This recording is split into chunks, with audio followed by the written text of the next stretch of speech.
guys, I am back. I'm really excited to do this video. This is going to be an animation cringe video where we talk about probably the most racist American Hollywood golden age short that I've seen. Put an asterisk because I have not seen them all, but I feel like this one is like top tier. So yeah, today we're going to be discussing Van Beuren Studios' Dixie Days, which was actually renamed. I don't know which company decided to do this, but they actually took all of the racist and banned cartoons from the United States and put them into a compilation and put them on the market, so you could actually buy this.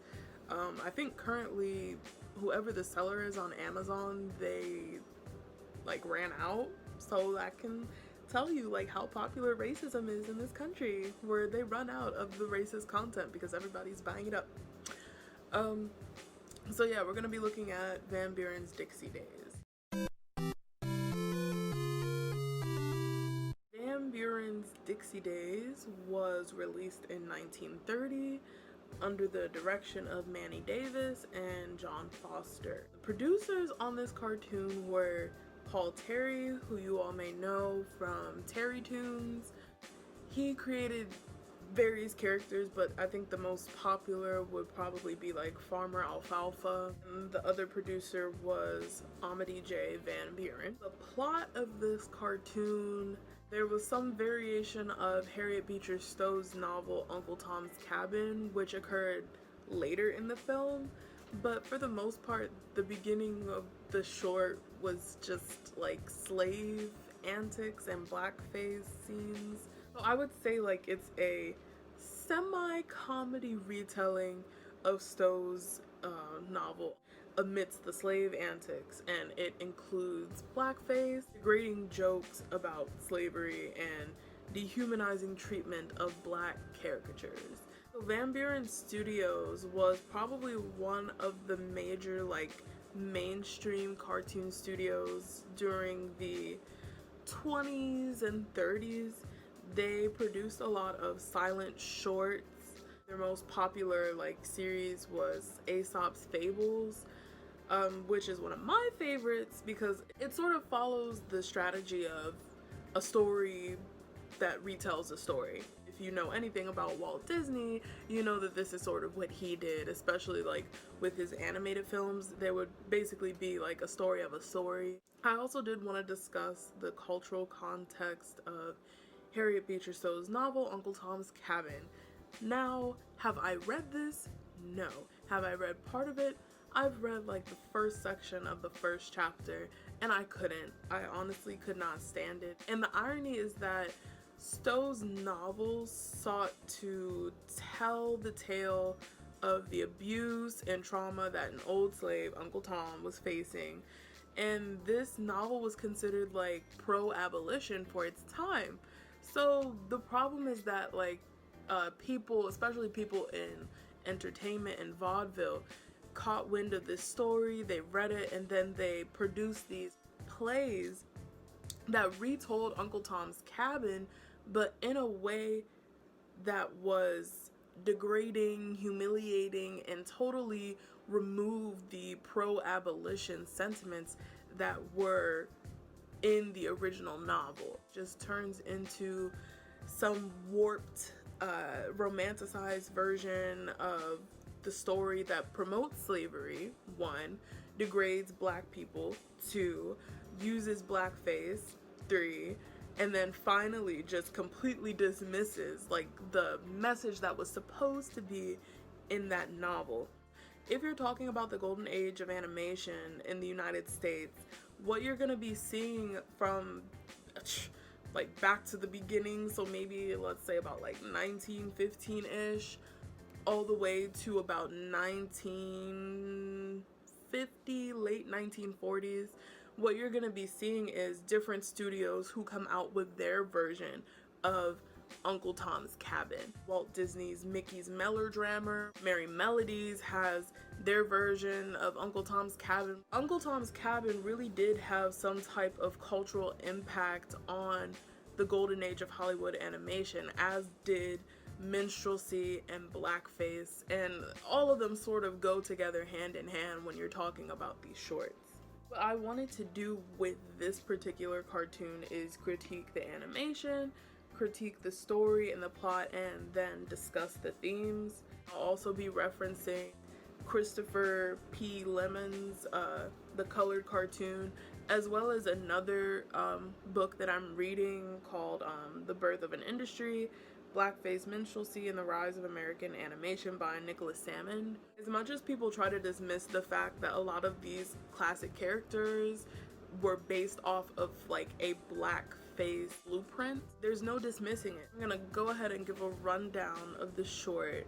In the opening credits for this short, there's an amalgamation of the songs Dixie, Yankee Doodle, and Swanee River, also known as The Old Folks at Home. I could understand the Dixie and Swanee River because those are two songs that are commonly used in anything talking about like slavery, minstrelsy, Uncle Tom. Those are songs that are gonna pop up. I was confused as to where the Yankee Doodle played in, or how that was supposed to tie in to the motifs they were creating through the music. Yankee Doodle tends to remind me of like the North, or you know, the anthem that was sung during like the American Revolution. Yankee Doodle definitely does not give me like Uncle Tom's Cabin vibes. The first scene actually takes place on a ship, possibly a slave ship, but it looked more like a steamboat. And we begin to see like different blackface antics. So there's like a blackface dog character that's like shuffling, tapping his feet, and he's next to some mice that are eating watermelon. And then some more blackface characters start singing like Carry Me Back to Old Virginia, which is another song that is used to represent the motif or the leitmotif of like slavery, antebellum South, Civil War. And then these pickaninny, which again are it's a derogatory word to describe like black children. These pickaninny caricatures are like happily picking cotton, and then a giant watermelon appears. And I have to say, like, this was, when I first watched this cartoon, like, this was the point where I was like, yeah, this probably surpasses Scrub Me Mama with a Boogie Beat on levels of racism.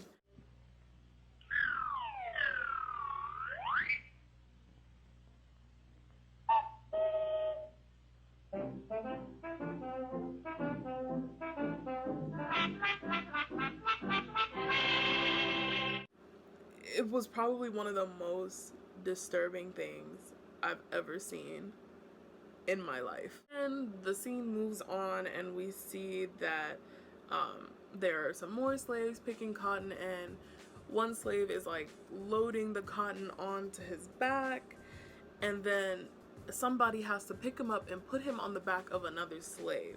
Now, this is to imply that black people are so lazy that even when we were enslaved, we would need someone to assist us in order for us to pick cotton and transport it. So then the scene shifts to the main story, which is Uncle Tom's cabin. So we see Uncle Tom sitting outside of his cabin, and he's like playing some type of instrument, maybe a flute or something. And then Topsy comes along, and they start to dance to Swanee River, once again, another song that ingrains that blackface, minstrelsy, slave romanticization. Then the master appears, starts yelling at Topsy and Uncle Tom. There's no real audible dialogue, I should mention, in this cartoon.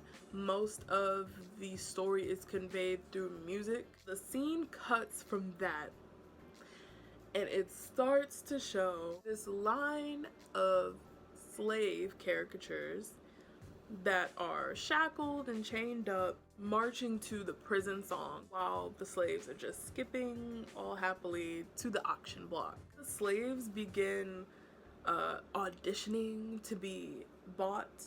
An old man slave who's like doing his dance and showing his muscles. After that, another pickaninny caricature comes on the scene and starts dancing. And it made me extremely uncomfortable to see like a bunch of characters who were supposed to represent like white men watching this like black child pickaninny caricature dancing and performing on stage. Made me extremely uncomfortable. Suddenly, the master realizes that one of the slaves has escaped with the baby. This whole like cat and dog chase begins. Master letting the bloodhounds out of their keep so they can go and try to bring her back. There are a bunch of different antics with like the bloodhounds on the icy river where they're like ice skating and, you know, playing like hopscotch on the ice and all of that. Then suddenly Topsy comes back